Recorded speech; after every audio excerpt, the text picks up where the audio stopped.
Madame, Monsieur, bienvenue, bon début de semaine à tous. Merci de rester fidèles à votre magazine Kiosque pour des analyses et commentaires par rapport à l'actualité. Nous sommes lundi 19 juin 2023. À l'affiche ce matin, Christian Mouleka, Pascal Ouonje et Joseph Kongolo. Vous aurez donc des analyses pertinentes par rapport à l'actualité de ce matin qui reste dominée par tout d'abord le sport, la victoire de Léopard face à l'équipe gabonaise, 2 buts à 0. Nous allons en parler tout au long de ce magazine. Autre sujet d'actualité, c'est la prise de parole de l'ancien chef de l'État, Joseph Kabila Kabange, qui a rompu les silences. Joseph Kabila a promis de se prononcer selon ses proches dans les jours à venir. Qu'est-ce qu'il va dire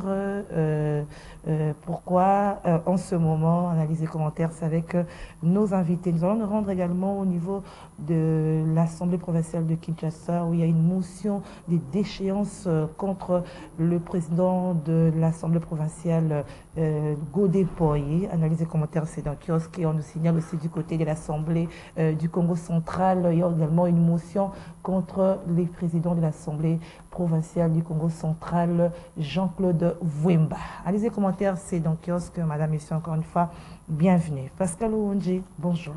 Bonjour Gisèle, merci pour l'invitation, même si Doudou a semblé hésiter, il pensait que je n'allais pas venir, et pourtant il avait ma promesse que je devais venir. J'avais promis à l'opinion que chaque lundi je suis là, m'appeler, sans m'appeler, donc je suis là. Merci parce que j'estime que les sujets que vous avez sélectionnés sont d'actualité. Ensemble avec mes frères sur plateau, nous allons, de mon point de vue, une fois de plus, faire une bonne gymnastique d'analyse pour permettre la compréhension auprès de nos différents téléspectateurs qui nous apprécient souvent tant. Voilà. Merci Pascal. Alors Joseph Kongolo, bonjour. Bonjour madame, bonjour Pascal, bonjour à l'autre invité qui est en route. Bonjour aux auditeurs de CCTV, radio et télé. Nous sommes là pour répondre à toutes vos questions. On va essayer de donner notre point de vue par rapport au sujet que vous avez sélectionné. Mais tout de suite, je signale qu'on est très détendu parce que hier, notre équipe nationale a dû remporter et peut-être nous reclasser dans le débat, dans la suite de la compétition. Je crois que ça nous détend complètement. Et nous sommes là aussi pour exprimer, remercier les joueurs, l'équipe, le staff technique et toute l'organisation pratiquement, en commençant par le ministre des Sports, le président de la République. Et tout a été mobilisé. Et je crois que le résultat est clair et sans appel. Voilà, c'est notre premier sujet. Nous allons commencer par là, bien avant qu'on donne aussi la parole au troisième invité. C'est Christian Mouleka. Bonjour Christian. Bonjour. Je voudrais m'excuser pour le retard. Il y a un bouchon terrible ce matin. Donc il est un peu compliqué à mon arrivée sur le plateau. Je me suis vraiment battu pour être à ce rendez-vous habituel. Ok, merci Christian. Alors il faut aussi nous suivre parce que Joseph Kongola parlait des CCTV Radio Liberté. J'ajoute que nous sommes également sur YouTube, www.cctv Ralik officiel. Il faut nous suivre en ligne. Nous sommes d'ailleurs en direct en ligne. Alors Christian Mouleka, on commence par le sport. C'est Pascal tout d'abord, le premier invité. Voilà. Le sport, la victoire de Léopard face à l'équipe gabonaise, c'était prévisible, une surprise. Parce que Léopard était quand même face à une équipe de professionnels, des gens qui ont faire face à des grandes compétitions, l'équipe gabonaise, mais voilà, le résultat était bon. Je pense que ce n'était pas prévisible parce que nous avions le doute du fait que le Gabon nous avait gagné chez nous ici. Et pourtant, les joueurs gabonais quittaient la France, ils avaient passé de mauvais moments dans l'aéroport. Finalement, ils arrivent chez nous le matin. C'est le match, ils nous ont gagné chez nous. Et quand on allait au Gabon, avec ce désespoir-là, avec la peur, mais curieusement sur le terrain, les joueurs nous ont démontré autrement. Alors, est-ce que c'est par la motivation? Est-ce que c'est par la détermination? Est-ce que c'est par l'orgueil du Grand Congo? Et voilà, heureusement, nous avons gagné le match par 2 buts à 0. Il faut saluer ici notre gardien, il faut saluer Meshak, j'ai aimé sa prestation, il faut saluer Mouleka, sinon l'ensemble des joueurs et aussi l'entraîneur qui a fait le classement. Alors maintenant, nous avons 9 points, nous occupons la tête de... 7 points, 7 points, nous occupons voilà. la tête du groupe. Et bon, je pense qu'avec le match prochain, je pense demain ou après-demain. En septembre. En septembre. Oui, Voilà. au mois de septembre. On sera en mesure cette fois-là de bien faire le jeu et garder la première place. Parce que face au Soudan, ce ne sera pas aussi un petit match, c'est un grand match parce que les Soudanais, depuis un moment, ils jouent bien au foot. Donc il faut prendre ça au sérieux pour qu'on ne loupe pas les chances. Mais je ne vois pas comment nous allons louper ça parce que ça va se jouer probablement chez nous. Alors quand je vois le classement aujourd'hui, nous sommes à 7 plus 2. Alors il est difficile, même si on faisait nul avec le Soudan, ça veut dire que nous aurons 8. Alors avec les 2 de plus là, et nous allons gagner. Si on gagne, nous allons passer plutôt. Si on gagne, c'est encore mieux. Donc je pense que nous sommes pratiquement déjà qualifiés. Voilà. Alors Joseph Kongolo, l'équipe a gagné, a remporté le match hier. Les joueurs ont été motivés, contrairement à d'autres compétitions où on enregistre des plaintes. Voilà. Oui, vous savez, la victoire en match de football est toujours le résultat de la conjonction de plusieurs efforts. Donc à tous les niveaux, donc au niveau de l'encadrement, au niveau de la prime, tout a été fait à merveille, c'est-à-dire qu'avant le match, chaque joueur était déjà en possession de son dû, et en plus de ça, il y avait des promesses. C'est encourageant. Hein? Oui, c'est encourageant. Il y avait des promesses en plus. En cas de victoire, voici ce qu'on pourra faire. Tout ça, ça a remotivé, revivifié pratiquement le moral du joueur. En plus de ça, je crois que c'était le dernier match d'espoir. Parce que si on faisait match nul ou encore si on arrivait à perdre, sûrement qu'on serait automatiquement disqualifié. Donc l'enjeu lui-même, l'enjeu du match, tout ça, ça surmotivait pratiquement à la fois le staff, mais aussi les joueurs qui étaient sur le terrain. C'est que j'apprécie le plus, en plus de joueurs qui se sont distingués comme le gardien de foot, mais au moins c'est la stratégie que l'entraîneur a mis sur pied. On n'a pas été dans le folklore. Et on a joué un match en contre. Effectivement, il fallait d'abord protéger les buts avant de pouvoir, n'est-ce pas, scorer. Et les consignes ont été respectées et je crois que la fin du match l'a démontré. 2-0, ça nous remet pratiquement sur la selle. Ça veut dire, en réalité, rien encore n'est joué, contrairement à ce que mon co-débatteur vient de dire tout à l'heure, parce que nous sommes dans une poule où pratiquement la situation est très difficile. Parce que le match de demain mardi, ils ont 6 et 5. Donc en cas de victoire d'une équipe, prenons l'équipe qui a 6, si elle remporte la victoire, elle aura déjà à peu près 9 points. Donc elle nous remet en deuxième place. Or, le dernier match, si on perd, eh ben, on ne gagnera pas. On ne sera pas affilié. Qualifié, oui. Par exemple. Si on perd, on ne sera pas qualifié. Vous voyez, parce qu'il faut prendre 2 équipes. Donc l'enjeu est là, l'enjeu reste. Le Gabon qui a perdu hier chez lui est encore pratiquement dans le jeu. Ça veut dire qu'en cas de victoire à la dernière journée, le Gabon sera qualifié. Donc nous sommes obligés d'abord, principalement, de gagner ce match-là, le dernier match, pour se rassurer de la qualification. Donc un autre résultat risque, effectivement, de nous faire passer à côté de la plaque. Mais hier, on a vu quand même que le foot unit les Congolais. Il y a pas eu, tout le monde était d'accord, tout le monde parlait le même langage. Voilà. Oui, madame, c'est pourquoi nous disons toujours que les pouvoirs publics doivent utiliser ce qu'on appelle, ce sont des agrégats sociaux qui contribuent, n'est-ce pas, à la cohésion de la nation. C'est comme ça que je me rappelle une fois quand on a donné l'argent, $100 000 à un boxeur. Les boxeurs. Les gens ont crié sur les médias et tout ça, ainsi de suite. Et pourtant, tu as bien souligné le rôle du sport en général. Et la fonction politique du sport, c'est aussi celle-là, celle d'unir pratiquement toute une nation autour des enjeux, autour des lieux de mémoire, autour, n'est-ce pas, et des champions, ainsi de suite. Je crois que c'était quelque chose de bien et on a oublié nos divisions journalières, tout ce qu'il y a comme idéologie, ainsi de suite. Je crois que c'est vraiment une très bonne chose. Voilà, Christian Moleka, quand il y a la victoire, tout le monde, on a le même langage. Quand il y a des échecs, voilà, il y a des critiques par-ci, par-là. Et donc, quelle est votre analyse par rapport à ce match d'hier? C'est toujours comme ça, la défaite est parent pauvre. Donc quand on gagne, tout le monde veut se revendiquer les succès. Quand on perd, c'est l'entraîneur. Je crois qu'il faut saluer le travail abattu par Sébastien de Sabre, qui vient à peine d'arriver, qui doit être à son 2e match, mais qui est en train, moi j'avais beaucoup de peur avant la rencontre, je me disais qu'il est en train de construire son équipe. Il n'a pas encore l'équipe type, donc il est en train de découvrir des joueurs. Il a besoin de peu de temps pour mettre sa patte dans l'équipe. Bon, j'ai été surpris par la production du jeu. particulièrement des joueurs comme Mayele, comme Théo Bongonda ou Maswaku, ou même le gardien qui m'ont beaucoup surpris. Ça veut dire que nous avons le potentiel, en principe, pour aller loin dans ces genres d'événements. Mais notre problème, c'est vraiment pas le potentiel, notre problème, il est plus profond. Voyez-vous, ça fait 2 ans qu'on n'a pas de championnat national de qualité. La Ligue de foot qui ne fonctionne plus. Maïle, fiston Maïle qui a marqué le deuxième but, a évolué à quelques temps au championnat national. Mais il est maintenant à Young Africa, meilleur buteur de Coupe de Confédération, et il a fait le bonheur du jeu africain. Ça veut dire que si on a des capacités à l'intérieur de mieux structurer notre football, on peut aller plus loin que de se réjouir de la victoire contre le Gabon.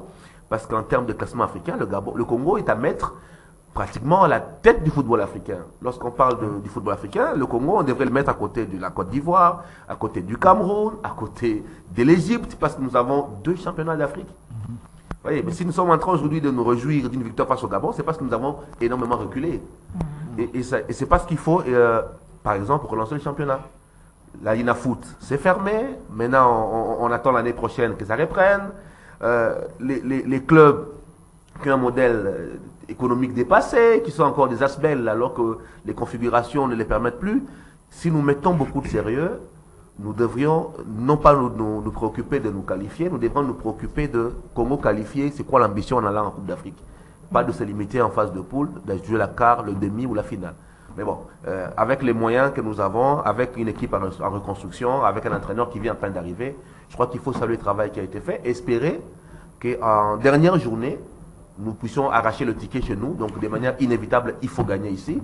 Et permettre aux Congolais de se réjouir. Avec le Soudan, il faut tout faire pour gagner ici à n'importe quel prix et espérer que la nation sera cette fois-ci représentée en Coupe d'Afrique, permettre aux couleurs d'atteindre le niveau qui est le nôtre, c'est-à-dire d'un pays qui joue les compétitions et qui habituellement va jusqu'au quart de finale. Allez voir les choses, il faut qu'on espère. Il y a de quoi espérer par rapport à cette équipe au classement qui a été fait hier. On dit que les changements du maillot aussi a joué dans cette victoire. Je ne pense pas le fait qu'ils soient nombreux, ça. Moi, je ne vis pas vraiment d'espoir. Les victoires se construisent. Les victoires ne sont pas du domaine de la foi. Les victoires se construisent. Ça veut dire que vous avez un entraîneur qui est recruté en qualité, qui fait un travail de construction. Vous avez des joueurs qui évoluent au meilleur niveau. On a la chance d'avoir un Bongonda qui est à Cadix en Espagne et qui est performant. On a la chance d'avoir un Chassel Mbemba qui est maintenant performant. On a la chance d'avoir un Felisto Maïle performant. Quand vous avez une génération comme ça, des joueurs qui sont compétitifs dans leur championnat, et qui viennent en équipe nationale et qui vous mettez dans les bonnes conditions, vous allez avoir les résultats. Donc c'est à nous de voir comment nous détectons des joueurs congolais évoluant à l'étranger qui sont performants, comment ils sont mis ensemble à travers l'entraîneur et le staff technique, et comment tous les moyens autour, psychologiques, financiers, équipementiers, sont mis pour nous amener vers des résultats. Et c'est vraiment pas du domaine de la foi. Le football aujourd'hui est rationnel, c'est scientifique. Donc vous mettez les moyens, vous travaillez, vous gagnez. Vous ne mettez pas les moyens, vous ne gagnez pas. Vous pouvez autant appeler tous les dieux, vous ne gagnerez pas. Voilà. Merci Christian Moleka. Alors on prend le deuxième sujet avec vous, Pascal Oundje, c'est la prise de parole de l'ancien président Joseph Kabila. On a suivi à travers ses proches qui disent qu'il a critiqué pratiquement le pouvoir actuel. Il a exprimé sa grande préoccupation, par exemple, quant aux violations de la Constitution. Voilà, de façon générale, comment vous avez perçu cette prise de parole de l'ancien président Joseph Kabila, sénateur à vie, comme disent les Congolais, il a quitté l'université des Kara. Bon, je ne l'ai pas suivi, je n'ai pas entendu son son. On a essayé d'analyser à travers ses membres qui ont été à ses côtés. J'aurais voulu que lui-même parle, que je l'écoute et puis que j'analyse. Et parce que, de mon point de vue, d'abord, c'est une bonne chose parce que c'est en fait cela la démocratie. Il faut que les uns et les autres donnent leur point de vue. Encore qu'ici, il s'agit d'un ancien président de la République. Dans ce cadre, je le considère comme le principal opposant du fait que son parti a échoué aux élections passées. Et lorsqu'il prend parole, il faut l'encourager parce qu'il doit apporter un contrepoids. C'est ce qui va permettre l'équilibre, de manière que la démocratie s'assoie correctement. Mais seulement lorsqu'on va plus loin, comme vous aviez indiqué, à travers ces membres qui se soulagent, parce qu'à un certain moment, il manquait de repères du fait qu'ils ne savaient pas s'ils avaient encore une autorité morale, comme ils avaient l'habitude de l'appeler. Ils se sentaient abandonnés. Oui, ils se sentaient un peu abandonnés. Aujourd'hui, parce qu'il est sorti et j'ai compris que ses membres se sont sentis un peu soulagés. Malheureusement, ils ont fait une mauvaise politique qui a consisté à boycotter l'opération de l'enrôlement. Alors aujourd'hui, pour s'aligner aux élections, je ne sais pas comment ils ont fait. Mais Joseph Kabila a appuyé cela. À l'époque, Étienne Tshisekedi avait boycotté et il a été conséquent jusqu'à la fin. Il n'a pas participé aux élections de 2006. Il ne faudrait pas. Parce que déjà, vous comprenez que vous aviez perdu des pédales par le fait que vous n'êtes pas parti vous enrôler et vouloir créer des choses au pays. À ce moment-là, nous ne serons pas d'accord. Parce qu'avec l'appel de la résistance, j'ai fait mes interprétations. Et ici, vous ajoutez, vous dites, nous n'allons pas accepter une quelconque violation de la Constitution. Sinon, nous n'acceptons pas des violations de la Constitution. Mais je vais vous rappeler, à l'époque, moi j'étais à l'Assemblée nationale. Lorsqu'on touchait à la Constitution en 2011, nous avions eu des chansons ici avec certaines dispositions de la Constitution, dispositions intangibles, entre autres l'article 220. L'opposition a sorti même des slogans, ne touche pas ma Constitution. Et ils ont touché à la Constitution à leur guise. Je vous rappelle que l'opposition était sortie. Ils ont voté cette Constitution que nous avons ici, révisée en 2011, sans le vote de l'opposition. Peut-être que les gens ne savent pas le rappeler. L'opposition n'a pas voté. Donc il s'est agi seulement de la majorité parlementaire acquise à son temps à Joseph Kabila, qui avait révisé la Constitution. Vous voulez dire quoi par là, Pascal? C'est-à-dire la violation dont on fait allusion ici, ils sont mal placés pour apprendre aux gens comment respecter la Constitution. Okay. Encore que ici, je ne sais pas à quel niveau on a violé la Constitution. Le débat à ce stade est d'aller aux élections. On a déjà voté la loi sur la répartition des sièges au Parlement. Nous sommes au mois de juin. La CENI appelle ceux qui veulent compétir d'aller déjà déposer leur candidature, parce que c'est à la fin de ce mois qu'il faut déposer les candidatures. Nous sommes dans une période irréversible de l'organisation des élections. J'aurais voulu que tout acteur politique à ce stade affûte plutôt les armes, encourage plutôt la CENI à nous produire un bon travail qui ferait que lorsque nous allons organiser les élections à la fin, il n'y ait pas de contestations, sinon de fortes contestations. Parce que les contestations, on en aura toujours. Nous sommes humains. C'est de cette manière que moi j'attends. Mais vouloir prendre une posture de s'attaquer à certaines personnes, comme s'il y a un problème à ce stade, je ne pense pas qu'il faut encourager.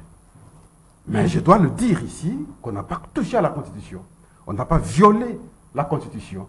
Et nous avons connu des violations de la Constitution à son temps, de manière intempestive et volontaire. Personne ne pouvait parler, où les votes se faisaient à l'absence de l'opposition. Ceux qui veulent aujourd'hui sauver la Constitution, parler de la Constitution, ne disaient mot. Ils trouvaient normal. Et voilà pourquoi souvent, je dis, lorsque vous êtes au pouvoir, autant pour les gestionnaires aujourd'hui du pays, mettez en tête que demain vous ne serez pas au pouvoir. Posez les actes qui seront pour l'intérêt de tout le monde. Pour que lorsque vous ne serez pas au pouvoir, que vous soyez une référence. Que les gens disent, bon voilà, celui-là travaille pour nous et nous sommes avec lui. Aujourd'hui, qui peut, en tout cas en toute sérieuxité, c'est dire être avec, bon, je ne veux pas citer son nom, avec tout ce que nous avions connu ici au pays. Sauf toi, je sais bien. Oh, comment ça? Vous Merci, dire, il n'est pas mieux placé pour porter ses critiques. Hein, non, j'ai commencé par vous dire que nous sommes en démocratie, c'est normal. Je vous ai dit qu'il est opposant principal du fait que son parti avait échoué. C'est un ancien président, c'est normal qu'il donne son... Et d'ailleurs, ce qui est plus important pour nous aujourd'hui en tant qu'ancien président, c'est de nous apporter son expertise pour l'amélioration de beaucoup de choses. C'est tout, c'est ce qui est plus important. Alors, Joseph Kongolo, prise de parole de Joseph Kabila à 6 mois pratiquement de la tenue des élections. Quelle analyse vous faites de cela? Je me suis posé encore une autre question. Est-ce que dans cette réunion, ils ont commencé par quoi? Est-ce que Kabila n'est pas responsable de la perte du pouvoir du PPRD en acceptant des choses qui ne sont pas logiques? Parce que le PPRD avait 65% de membres du gouvernement, ils avaient 400 députés, ils avaient 86 sénateurs, et ils avaient tous les gouverneurs presque, et ils avaient les assemblées provinciales, et tout d'un coup, comme ça, un parti vieux de 18 ans au pouvoir, en un clin d'œil, ils perdent le pouvoir. Je crois que l'autopsie sévère sur la perte de ce pouvoir devait indiquer les véritables pistes, n'est-ce pas, sur lesquelles le président devait... Mais il avait fini son mandat, Je ne parle il pas avait de... aussi une pression. Ouais. Effectivement, c'est lui qui a été en partie responsable de la perte du PPRD du pouvoir, en acceptant les bêtises enfin, je m'excuse le mot, les erreurs du Premier ministre et de l'ensemble de sa classe politique. Au lieu d'aller, n'est-ce pas, en manifestation officielle, ils ont préféré aller à Kingakati. Et c'est ça la conséquence. Donc il faudra faire une autopsie sévère de la situation politique avant de pouvoir donner des instructions, n'est-ce pas, à ces poulains. Ça, c'est la première chose, parce que je ne vois pas comment, 4 ans plus tard, quand on réunit ces gens, on devait d'abord commencer par faire une autopsie sévère de la situation politique au pays, et surtout s'interroger comment on a perdu le pouvoir. C'est très important, madame. C'est très important. Vous savez que notre histoire politique aujourd'hui, elle est enrichie par cet événement exceptionnel de voir un parti au pouvoir avec presque 80% de membres au pouvoir, et vous le perdez en un clin d'œil. Ça, c'est quelque chose de très spécial. Ça, c'est la première. Deuxièmement, j'aurais aimé que Kabila intervienne plusieurs fois, depuis le début, quand la situation s'aggrave. Lui qui avait déjà une longue expérience à la tête du pays, il pouvait assez régulièrement intervenir, soit en public, soit encore en aparté avec le président de la République, pour tenter, n'est-ce pas, de participer, n'est-ce pas, à la recherche de la solution. Pourvu qu'on puisse l'ouvrir. Les portes sont toujours ouvertes. Si elles sont fermées auprès du chef de l'État, en tant que politique, il pouvait utiliser les médias. C'est comme ça que ça se passe, madame. Il donne des conseils et tout ça. Si on ne les suit pas, au moins nous pouvons juger. Voyez-vous? Non, le président n'a pas joué franc rôle, son franc jeu, pratiquement en tant que patriote. En tant que patriote, n'a pas joué véritablement le jeu. Là, je sais m'expliquer là-dessus. Troisièmement, quand je vois un peu le contenu de la communication qu'on lui attribue, j'ai comme l'impression que l'ancien président ne pèse pas beaucoup, parce qu'on est revenu sur les mêmes revendications du PPRD de tous les jours. Je me demande quel est son apport dans ça. Comment lui apprécier tout ça? Qu'est-ce que lui a apporté? Parce que à lire, n'est-ce pas, à entendre la dame qui a parlé, on a l'impression qu'on est revenu sur les mêmes revendications du PPRD de tous les jours. Soit c'est lui qui les a inspirés en coulisses. Si c'est pas lui, alors je comprends qu'il n'a pas apporté quelque chose de nouveau. Il n'a pas apporté vraiment quelque chose de nouveau. Il attendait les moments M pour s'exprimer. Ça, c'est aussi un élément. Et puis nous avons notre histoire récente qui montre bien qu'il y a bien des stratégies qui ont échoué et qu'on ne peut pas y revenir. Boycotter les élections, être résistant, faire ceci. Des gens qui avaient plus de poids, qui avaient l'ancrage un peu plus large que ceux qui parlent aujourd'hui, comme les Tshisekedi père là, ça n'a pas marché. Ce ne sont pas des bons exemples à suivre. Ce ne sont pas des bons exemples à suivre. En plus, il faut être réaliste en politique, madame. Autant avoir quelques membres, même minoritaires au niveau du Parlement, être dans le jeu politique, que rester à l'extérieur. Et vous avez suivi Félix Tshisekedi, après Ginval, il dit, écoutez, nous on a eu une mauvaise expérience, on n'a pas été aux élections, on a boycotté les élections, et tout ça, ainsi de suite. Aujourd'hui, avec ou sans la machine, nous irons aux élections. C'était une bonne leçon qu'on a tirée. Pourquoi eux ne peuvent pas s'inspirer de toutes ces choses? Écoutez, un parti politique qui rate tout un mandat, eh ben, je vous dis que vous risquez de ne plus avoir le statut. Nous sommes encore au Congo, où les gens, la culture politique, c'est une culture très paroissiale, une culture prédatrice. C'est difficile. Donc moi je crois que la stratégie Kabila, si c'est lui qui a inspiré ça, je crois qu'ils n'ont pas bien fait la lecture. S'ils pensent encore qu'on va généraliser la guerre, comme c'est des stratégies, généraliser la guerre, généraliser l'insécurité, pour ceci, non, moi je crois que c'est pas une bonne stratégie. C'est pas une bonne stratégie. Moi je pense plutôt que la communication devait porter sur autre chose de manière plus responsable que de revenir sur la résistance, sur ceci, sur l'article 64, sur... Donc, toutes ces choses-là, moi, je crois que c'est pas au niveau de M. Kabila qui a fait 18 ans au pouvoir. On devait sentir dans cette communication une maturité, quelqu'un qui a de l'expérience. Malheureusement, il n'a pas nuancé les choses. Je ne dis pas que ce que le pouvoir a fait est bon, est toujours bon sur toute la ligne, je ne dis pas ça. Mais au moins, lui, devait nuancer les choses et peut-être expliquer même sa nouvelle démarche. Mais pas de par son expérience, il trouve que tout n'est pas bon. Il trouve que non, la je crois que gestion actuelle n'est pas bonne. Alors c'est pas une bonne expérience. C'est pas une bonne expérience. Vous savez, dans le mal, il y a toujours une partie du bien. il y a toujours une partie de la lumière. Dans tout mal, madame. Et lui qui a déjà fait le pouvoir, qui a déjà fait 18 ans au pouvoir, qui a connu des situations plus difficiles aussi, presque analogues avec le président actuel, je crois qu'il y a une autre manière de communiquer, beaucoup plus responsable que celle qui a été faite. Je trouve qu'elle est irréaliste. Et pour moi, elle est irréfléchie, en quelque sorte. Elle est un peu irréfléchie. On ne peut pas aujourd'hui changer la Cour constitutionnelle, la composition de la Cour constitutionnelle, remplacer Kadima. Je crois que ça c'est de la fiction. C'est de la fiction politique. C'est pourquoi je dis que cette communication, elle n'a pas changé. C'est la communication de tous les jours du PPRD. Si le président de la République a inspiré cette communication, en principe, elle ne devait pas se présenter de la manière qu'elle s'est présentée. Alors, si c'est la communication de tous les jours du PPRD, l'objectif, c'est quoi qu'on lui revient encore sur ça, selon vous? Non, effectivement, l'objectif, on l'a compris. D'ailleurs, M. Pascal l'a dit tout à l'heure, quand les horizons ne sont pas clairs, on préfère aller dans l'extrême, dans l'extrémisme, essayer de rejeter le processus et peut-être justifier le boycott, n'est-ce pas, de ces élections, alors que les horizons ne sont pas très clairs pour eux, c'est clair. Merci. Alors, Christian Moudeka, pour certains, c'est un ballon d'essai de Joseph Kabila, essayer de jeter des ballons pour voir la réaction de la population par rapport à sa personne. Moi, ce qui m'a d'abord intéressé, c'est le timing. Cette rencontre s'est tenue le même jour où la CENI organisait la rencontre du cadre de concertation aux affaires étrangères et au moment où la CENI invitait les partis à se préparer pour aller déposer les candidatures le 26 juin. Et ce même timing que prend l'ancien président pour remettre en question le processus. Ça veut dire que nous avons deux dynamiques. Nous avons une dynamique du pouvoir en place qui estime qu'il faut aller vers le processus électoral aujourd'hui, et une autre dynamique qui dit que nous n'acceptons pas ce processus tel qu'il se présente et qu'il faut le remettre en question. Maintenant, on peut ne pas aimer les options. Ce sont les deux dynamiques que nous avons. Ce qui est intéressant, c'est qu'avant sa prise de parole publique, ceux qui suivent les analyses politiques peut-être à l'international remarqueraient que M. Kabila a fait un balai diplomatique énorme en transmettant, ce sont des points de vue publiés par Jeune Afrique, par Afrique Intelligence, en transmettant beaucoup de ses récriminations au niveau diplomatique, en faisant beaucoup de courriers, en envoyant des missi dominici, comme on dit, des émissaires auprès des pays voisins pour montrer les dérives qui se mettent en place et donc exprimer son exaspération. Et donc vous avez une démarche qui a commencé d'un point de vue diplomatique, en exprimant l'exaspération, et qui quitte aujourd'hui les champs diplomatiques pour venir sur le champ politique, parce qu'il prend la parole et il parle.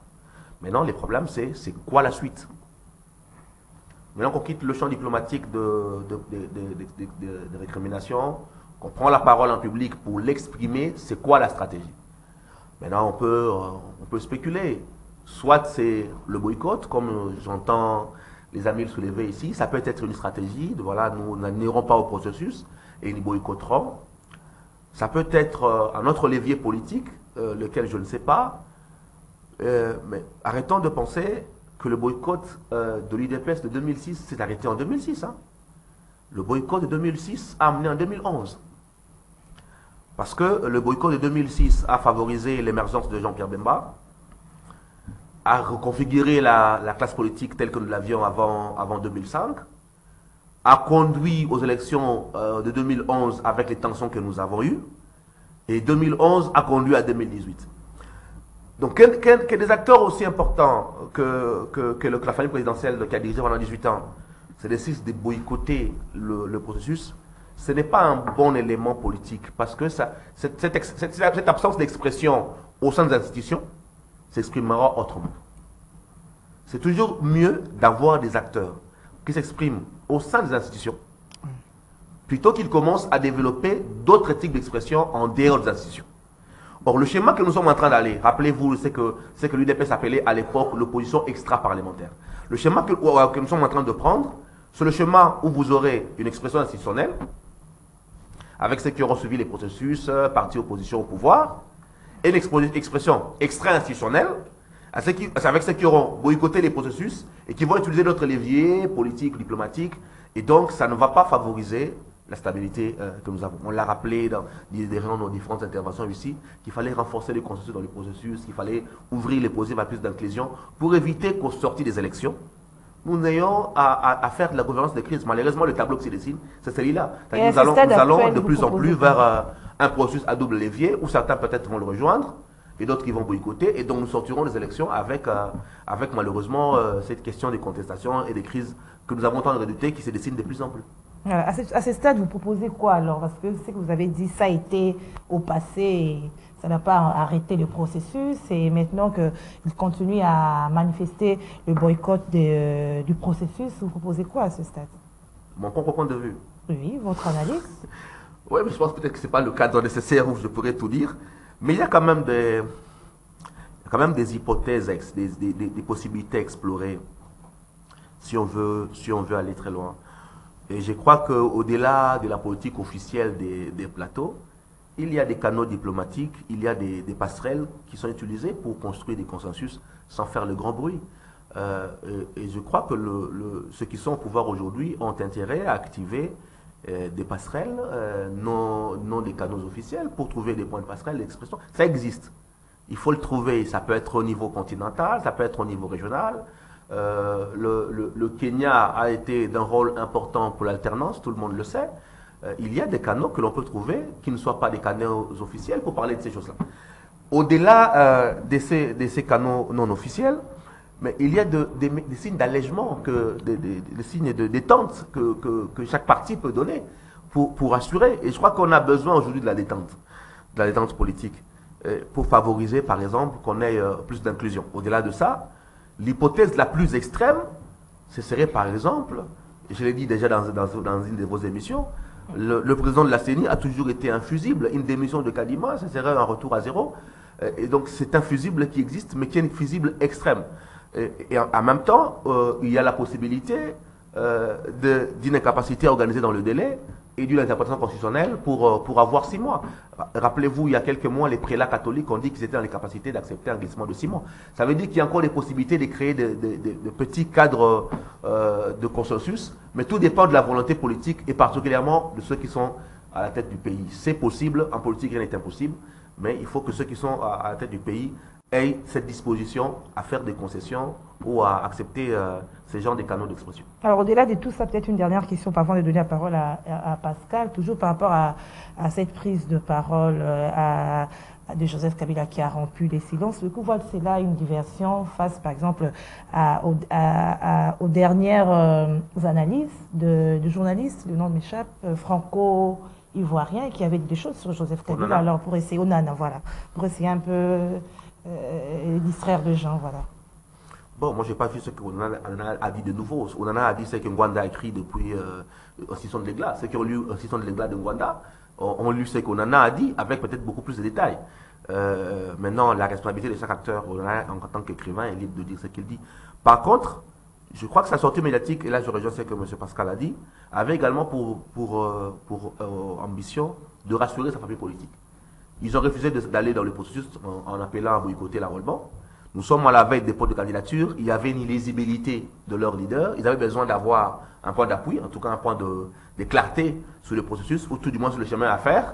Je pense qu'il a dû donner un peu plus de clarté à sa famille politique sur le reste du combat à mener. Et donc ça a participé à conforter leur point de vue. Ça veut dire, si on ne va pas aller aux élections, qu'est-ce qu'on devient? Et si on va y aller, comment il va? Le fait même qu'ils n'ont pas communiqué suffisamment sur ce qu'il a dit suppose que les grandes questions étaient abordées sous, comme on dit, off. Et donc il a peut-être apporté un peu plus de clarté à sa famille politique en termes d'orientation politique. Alors, Pascal, je mets quelques jours aussi avant sa prise de parole. Je prends le micro ici. Ça va, le micro, c'est bon. Ça pose problème, oui. Quelques jours avant sa prise de parole, on avait vu aussi ses proches s'exprimer sur... il parlait de la fouille, hein, ou bien qu'on devait faire à Kingakati. C'était juste avant sa prise de parole. Bon, la perquisition, voilà, merci. Il fallait que ça ait un lien avec ça. Bon, je ne sais pas parce que c'est des spéculations. Rien n'était fondé sur un fait tangible. Comme on pouvait avancer de tels arguments. Je ne sais pas si c'est justifié. Bon, de mon point de vue, je n'ai pas vu un document officiel, n'est-ce pas? Mais on a quand même vu la dénonciation. Voilà. Bon. Mais ils peuvent spéculer, les gens peuvent spéculer. Alors lorsqu'on spécule, ce n'est pas toujours bon que nous, on aligne nos arguments sur les spéculations. Mais je veux parler du leadership phénoménal. Nous allons aux élections de 2006 parce que les deux ne marchaient pas. Deux chefs ne s'assoient pas sur la peau du léopard. Il fallait qu'un neutralise l'autre. 2005, en 2006, Tshisekedi va s'auto-exclure. Et Jean-Pierre Bemba va émerger. Parce que les deux ne pouvaient pas être au même moment. Nous arrivons en 2011. Parce que Tshisekedi va revenir, Jean-Pierre Bemba va se retrouver à la Cour pénale internationale, prisonnier. On arrive en 2016. Le temps, on devrait organiser les élections. Jean-Pierre revient. Et il revient, il trouve un cadre où il y avait beaucoup de leaders. Il fallait se neutraliser. Il a été neutralisé. Moïse a été neutralisé. Et l'opposition aura le pouvoir. Il y a un autre leader de l'opposition qui émerge. Martin Fayoulou, qui n'était pas leader, au fait, à son temps. Il émerge. Maintenant qu'il est là, que Kabila mette en tête que ce phénomène va se produire également. Ça s'est déjà produit. Le fait d'avoir déclaré que nous n'irons pas aux élections, nous n'allons pas prendre l'enrôlement, ils se sont auto-exclus sans le savoir, et c'est dans cette logique du leadership phénoménal. Mais même Fayoulou aussi ne fait pas aller, et aussi il rejette tout. Non, mais Fayoulou est allé, il a pris l'enrôlement, il est en pleine opération. Et vous allez voir même entre lui et Moïse, il y aura un cas qui va se produire d'ici la fin. Un va neutraliser l'autre. Et il y aura un leader qui va rester. Lequel? Je ne sais pas le dire. Moi, je vous mets devant les faits, question maintenant d'avoir les yeux pour bien comprendre ce que c'est fait, généralement. Et donc, on est à ce stade-là. Croire que, par le fait qu'on a été président de la République, c'est que d'office, on est leader, on se trompe. Quand je vois son parcours, il était militaire, son papa décède, assassiné, et on le prend, il devient chef de l'État. Ça n'a pas été un engagement personnel pour qu'il soit là où il était. Les gens se sont agglutinés parce que les gens ont souvent l'appétit du pouvoir et ont été autour de lui. Au fil du temps, il a commencé à construire une certaine idée ou une certaine idéologie. Est-ce que ça a été efficace? Je constate que ça n'a pas été efficace. La preuve, c'est qu'aussitôt qu'il a perdu le pouvoir, et tout le monde est parti. Même quand vous regardez les gens qui étaient avec lui dernièrement, c'est les jeunes. Généralement, c'est les gens qui n'ont pas bénéficié de son pouvoir pendant le temps qu'il a été au... Mais apparemment, c'est toujours comme ça. Hein. On a vu, par exemple, des grands partis disparaître après qu'ils ne soient plus au pouvoir. Il faut tirer des conséquences. En tant que président de la République, le pays a besoin de son expérience. Nous avons vraiment besoin de son expérience. Il peut dire, bon, à tel point, voilà, moi, à son temps, j'avais eu de telles difficultés. Pour qu'on fasse avancer les choses au pays, j'estime qu'on doit prendre telle voie pour qu'on atteigne tel objectif pour l'intérêt de tout le monde. S'il prend cette option de communication pour débrayer le chemin, permettre que là où il y a des difficultés, en tout cas on trouve solution et qu'on avance, je vous rassure, tout le monde va l'applaudir et il sera une référence pour le pays. Mais vouloir s'aligner dans des contestations, je ne pense pas qu'il sera gagnant.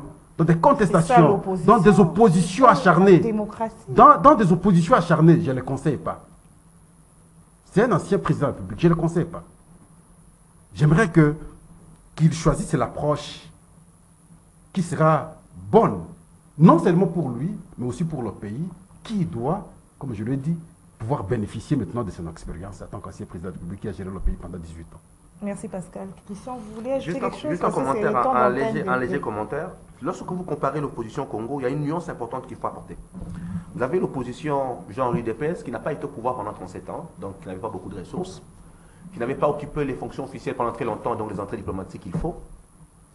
Et quand vous comparez avec l'opposition d'aujourd'hui, c'est très différent. Vous avez l'opposition qui vient de gouverner, qui a l'expertise de gouvernance, qui a les ressources financières, qui a les ressources diplomatiques, qui a les entrées, et pour certains, qui a une connaissance sécuritaire. Ce n'est pas la même chose. On n'a pas les mêmes paramètres. Et puis, Kabila a l'avantage de l'âge. C'est peut-être, moi j'ai comme le sentiment qu'il travaille sur le long terme. Il a l'avantage de l'âge, il a la cinquantaine déjà, et qu'il peut reconstruire autour de lui un noyau avec des jeunes acteurs qui lui permettent dans 10 ans de rejoindre un rôle politique dans le pays, parce que tous ces jeunes auront maturé et auront la capacité de travail. Alors que si vous prenez Martin Fayoulou, vous prenez Mouziti, vous avez la moyenne d'âge qu'ils ont. C'est des gens pour qui le seul scrutin peut être considéré comme l'un des tout derniers, parce que dans les 5 prochaines années, ils seront dans la septantaine pour certains et ce ne serait plus de la même façon. Donc il y a ces facteurs-là qu'il faut prendre en compte dans l'analyse. Il a l'avantage de jouer dans le long terme et donc se résilier aujourd'hui, c'est peut-être construire une dynamique de long terme et s'inscrire dans la durée, alors que pour d'autres, le court terme est prioritaire. Deuxièmement, c'est que... Très vite alors. Très vite pour finir sur la question, c'est que les stratégies se construisent sur base des finalités, les objectifs, les bases des objectifs. On ne peut pas choisir pour un acteur la stratégie tant qu'on ne connaît pas les objectifs qu'il se fixe. Ce sont les objectifs qui construisent les stratégies et pas l'inverse. Ce qu'il nous faut chercher, ce n'est pas les choix de stratégie. Ce qui doit nous intéresser, c'est les objectifs recherchés. Qu'est-ce qu'ils sont en train de rechercher? Si nous perdons à chercher les stratégies, nous n'allons pas trouver les bonnes réponses. Si nous trouvons les objectifs recherchés, alors là, on peut combattre les stratégies. Et je crois qu'aujourd'hui, de mon point de vue, l'objectif recherché, c'est soit de bloquer le processus, soit d'amener vers un processus qui permette une conciliation. Je l'ai dit qu'on aura un consensus avant ou après, mais qui nous amène vers une conciliation et qui permettra de redistribuer le jeu de pouvoir à l'intérieur. Merci Christian Moleka. Alors Joseph Kongolo, il y a encore une grande préoccupation qui hante l'esprit des Congolais. C'est quand il promet de s'exprimer dans les jours à venir. Pour certains, il s'interroge sur ce qu'il va dire, parce qu'il y a le statut d'ancien président qui l'oblige au droit de réserve, hein, c'est comme ça, oui. Qu'est-ce que vous en pensez? Bon, d'abord sur le plan général, comme on vient de le dire par mes co-débatteurs, c'est que la théorie de la clandestinité n'est pas une bonne théorie dans un pays qui vit les fragilités politiques, sociales et tout ce que vous voulez, sécuritaires. C'est que quand on ne joue pas son rôle, n'est-ce pas, dans son milieu de prédilection, eh ben, on devient un clandestin. Ça veut dire on s'oppose à cette société. On considère cette société comme responsable, n'est-ce pas, de sa situation, et on se bat contre cette société. C'est le cas de nos colons que nous avons ici, n'est-ce pas? Quand ils ne savent pas jouer leur rôle dans la société, dans le microcosme social où ils vivent, tout de suite, ils se liguent contre cette société parce qu'ils considèrent que c'est cette société qui nous a éjectés, n'est-ce pas, de notre rôle social. En ce moment-là, ça devient une confrontation entre les Kuluna et la société parce qu'ils se vengent. Et je crains que cela soit la stratégie, n'est-ce pas, de nos amis du pouvoir, comme d'ailleurs Christian l'a dit, ils ont une longue expérience, n'est-ce pas? Ils ont une longue expérience. Je crois qu'au lieu de mettre ça au service de la nation, la voie qu'ils ont empruntée, c'est cette voie de la clandestinité qui fera que demain, s'ils ne participent pas aux élections, s'ils n'ont pas d'interlocuteurs dans les institutions, eh ben, ils vont aller à l'extrême pour combattre le même régime et nous laisser dans une instabilité permanente, une instabilité politique permanente. Et vous savez, quand il y a une instabilité politique, elle devient vite sociale et économique. Voyez-vous? Donc moi, je crois qu'avec cette longue expérience, un parti vieux de 18 ans au pouvoir, je crois qu'ils doivent repenser, réfléchir leur stratégie aujourd'hui et aimer aussi cette patrie sur laquelle ils ont quand même trôné pendant 18 ans. C'est de garantir la stabilité demain. Il n'est pas dit que, parce qu'on a refusé d'aller aux élections, parce qu'on a fait ceci, parce qu'on a fait cela, et qu'on va... Non. Je crois que c'est quelque chose de très important. Je me rappelle, le secrétaire permanent du PPRD, c'est... Chadari, il avait dit que nous allions mettre le pays dans une situation d'instabilité, d'ingouvernabilité. Vous savez, à son rang, il ne peut pas faire ce genre de déclaration. Et aujourd'hui, ici, la situation, donc cette insécurité, ces générations ensemble du pays, nous pouvons aussi attacher ces paroles, n'est-ce pas, à cette instabilité. Moi, je voudrais qu'il soit beaucoup plus responsable. Et qu'on ne peut pas prétendre gérer sur un État quand on n'a pas un amour profond pour ce peuple. Mais généralement, le rôle et si on a, madame, si on a l'amour pour cette patrie, je crois qu'il y a une autre manière d'agir et de réagir. Il y a un autre comportement qu'on doit afficher. Mais le rôle de l'opposition, je veux bien. Ce que je refuse, c'est d'aller à l'extrême. C'est ce que je refuse, c'est d'aller à l'extrême. On va accepter pour les autres quand ils allaient à l'extrême. Les temps changent, madame. Les temps changent. Par exemple, l'UDPS, quand elle était à l'opposition. Je dis ceci, les temps changent. Du temps de l'UDPS, du temps de Mobutu, nous n'avions pas aussi beaucoup de défis sécuritaires comme aujourd'hui. N'est-ce pas? Aujourd'hui, on a le Rwanda, on a tout ce qu'on a, il y a la communauté internationale qui est sur notre dos, il y a les pays frontaliers qui ont tous un projet sur le Congo. Nous sommes dans une fragilité permanente, à la fois sécuritaire et qui entraîne la politique et le social. Donc ce que nous voulons, c'est que eux qui soient beaucoup plus responsables, n'est-ce pas, en garantissant d'abord l'intégrité du territoire national et la stabilité politique. On ne peut pas reconquérir avec le territoire national dans une instabilité politique criante comme on voudrait, comme on le met en chantier tout de suite là. Donc, ce que je veux, c'est qu'ils soient un peu plus responsables, qu'ils réfléchissent en profondeur et qu'ils voient ce qu'ils peuvent faire. D'ailleurs, Christian l'a dit, il y a des passerelles même. En politique, tout est ouvert. Tout est ouvert. On peut être en opposition extrême, comme ce fut le cas en Tanzanie, avec, c'est quoi? C'est le pays à côté de Tanzanie, c'est quoi? Nos amis qui sont ici. Ils étaient en opposition extrême. Mais au bout d'un temps, avant ou après les élections, il y a toujours moyen de concilier les affections et essayer de stabiliser par rapport la au situation statut politique. d'ancien président, la question, vous n'avez pas répondu. Oui. Oui, la question c'était... Vous avez perdu. C'est Oui, par j'ai rapport à droit de réserve, parce qu'il a promis de s'exprimer dans les... Non, les jours à madame, venir. quand on s'exprime, on ne vient pas pour dévoiler les secrets d'État. Non, on s'exprime sur la politique. Il n'y a pas de crainte. Hein. Non, il n'y a pas de crainte. Et puis, madame, s'il vous plaît, ça va le réduire. Ça va le réduire. Si tous les anciens présidents du monde doivent dire, n'est-ce pas, ce qu'ils ont fait, ce qu'ils ont entendu, eh bien, le monde n'existera plus. Le monde n'existera plus. Il n'existera plus. C'est pourquoi vous voyez parfois certaines informations qu'on met à la disposition de la population 30 ans après, 40 ans après. C'est pas pour rien. Donc il y a des choses qu'il ne peut pas dire. Il y a des choses qu'il ne peut pas dire. Il vient pour la politique, il parle, il donne son point de vue, ainsi de suite et tout ça. Je sais que ça n'aura pas suffisamment d'impact parce qu'on ne peut pas revenir sur le processus, mais il va parler, il a le droit, il est ancien président de la République. J'aimerais entendre, n'est-ce pas, son discours pour l'apprécier parce qu'en fait, il est, après tout, ancien président de la République, il vient du pouvoir, il ne peut pas dire n'importe quoi, il ne peut pas faire n'importe quoi non plus. Donc, nous allons l'écouter et nous allons peut-être apprécier plus tard. Attendons voir. Alors, on termine une minute par rapport au dernier sujet, hein, Oui. parce qu'on doit quand même l'évoquer, l'Assemblée provinciale, avec la motion de déchéance contre Godin Poy, le président. Quelle analyse vous faites sur les reproches, notamment d'atteinte au respect, quelque chose comme ça, des députés provinciaux? Voilà. Mais excusez que j'ai glissé juste un petit mot, parce que Joseph Kabila ne peut pas faire une opposition extrême. Pourquoi? Parce que, comme en tant qu'ancien président de la République, non seulement qu'il a eu beaucoup d'argent avec les détournements que nous avons décriés ici pendant longtemps, mais il a géré les services de sécurité. Il a géré l'armée, il a géré la police, les secteurs très sensibles. L'armée, vous savez le combat que nous avons aujourd'hui. La difficulté que le pays a aujourd'hui, c'est dans la recomposition correcte de l'armée, avec plusieurs infiltrations. C'est lui qui était à la tête du pays à son temps. Attention, il faut des réserves. Et voilà pourquoi, en tant qu'ancien président de la République, il doit plus observer, apporter, s'il peut, c'est des nouvelles orientations en termes de la bonne gestion du pays auprès de l'actuel président de la République. À ce moment-là, on va trouver l'équilibre. Mais s'il s'exerce à faire des déclarations incantatoires, comme font beaucoup de politiques ici, je pense que ce ne sera pas bon pour lui. Le cas Godin Poy. Bon, j'avais suivi notre confrère qui m'a la fois passée sur un plateau de télévision, il est revenu sur ça.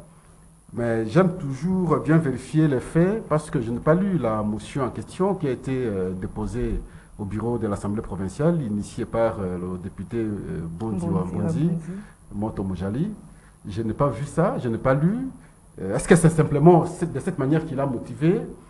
Alors, si c'est ça, je ne sais pas encourager parce que lui, en tant que président, c'est lui qui régule le fonctionnement de son institution. Il doit permettre que tous les députés soient au même niveau. Il faut éviter le déséquilibre, n'est-ce pas, entre députés dans la même institution. Mais je ne sais pas entrer en profondeur parce qu'ils n'ont même pas étudié la motion en question, le point de vue des députés n'a pas été avancé, le point de vue de celui qui est accusé n'est pas encore donné. Bon, nous à ce stade, si nous devons avancer des arguments, comme pour condamner par exemple Godin Poy, c'est que nous disons aux députés de le déchoir. Nous ne saurons pas le dire. Okay. Alors, maintenant, je pense qu'il serait mieux d'observer parce que c'est comme une plainte qui a été déposée contre Madame Gisèle. Mais qu'est-ce que nous devons faire? Parce qu'à partir du moment où la justice n'a pas encore tranché, mais On est à Il faut attendre. Alors, c'est la même analyse pour vous, Christian Molika? Moi, je crois qu'il y a deux enjeux qu'il faut relever. Il y a les enjeux internes. Les enjeux internes, c'est que vous avez un bureau qui a géré depuis un certain temps, et il y a des dossiers très chauds pour lesquels les députés aujourd'hui sont sous pression. La banque, les crédits obtenus au niveau des banques, et on parle des gestions financières, des questions de finances à l'intérieur de l'Assemblée. Et donc, le président Godé Poy est indexé par un certain nombre de députés sur ces questions-là, et lui, il a mis à dos le gouverneur, et donc la tension a commencé entre lui et le gouverneur. Vous avez suivi ces sorties médiatiques où il a parlé d'argent détourné, des comptes, des faux comptes. Et manifestement, ce qui se passe, c'est la manivelle du gouverneur pour faire sauter Godé Poy qui a fait des sorties médiatiques qui ont mis en mal un peu l'équilibre de l'exécutif. Donc il y a cette bataille-là entre l'exécutif de la ville de Kinshasa et le président Godé Poy. Et manifestement, comme le gouverneur a le contrôle de l'Assemblée, il va faire payer son compte à Godé Poy. Ça, c'est le premier enjeu. Le deuxième enjeu, c'est que c'est un enjeu qui va en dehors de l'Assemblée. Selon certaines hypothèses, il se dit que ce sont des hypothèses, il y aurait eu des mécanismes pour faire partir le gouverneur et faire venir un intérimaire à la tête de la ville durant cette période. Et que le président Godé Poy serait comment on appelle, la gâchette qui devait faire partir le gouverneur. Et donc, retour de manivelle, c'est lui qui part. Donc, vous avez les enjeux internes en termes de recettes, des questions des banques. Vous avez les enjeux plus globaux où certains veulent mieux contrôler la ville. Et c'est lui qui est le verrou dans tout ça. Et manifestement, c'est lui qui est en train de sauter. Parce que dans le jeu des pouvoirs, manifestement, c'est le plus léger. Ah, merci. Alors, on termine avec vous, Joseph. Il faut dire d'abord que cela arrive à 6 mois des élections. Ça veut dire que les députés provinciaux, généralement, et c'est dans toutes les provinces, ils cherchent toujours comment, n'est-ce pas, avoir un peu d'argent pour la campagne. Et là, ils ont fait 5 ans, ils savent où se trouvent les fragilités du système dans lequel ils vivent. Et tout de suite, ils ont déclenché le mécanisme. Donc ça, ce sont des manœuvres totalement politiciennes qui arrivent. Mais les faits sont vrais. Deuxième élément, oui, madame, il faut dire quand même que Godé Poy, dans sa gouvernance, il a pris le gouverneur sur le dos. C'est lui qui était le premier avocat du gouverneur au niveau de l'Assemblée provinciale. C'est anormal que 5 ans durant, aucun ministre déchu, même pas une interpellation à l'endroit du gouverneur. C'est anormal, alors qu'on a reproché au gouverneur beaucoup de choses. Troisième élément, je suis très sûr, c'est encore une hypothèse, dans le dossier de Zandola et tout ça, comme ils ont concocté pratiquement le processus ensemble, je ne sais pas si quelque part il y a eu un couac dans le partage des dividendes, et sûrement que ça ne laisse pas les gens à l'aise. Et comme Christian l'a dit, c'est le gouverneur qui contrôle pratiquement l'Assemblée provinciale, et tout de suite, en cas de conflit entre les deux, et il a la facilité de faire des choix à l'autre. Donc, c'est cela. Moi, ce que je condamne, c'est que la marche du gouverneur, elle n'était pas digne d'un président de l'Assemblée provinciale.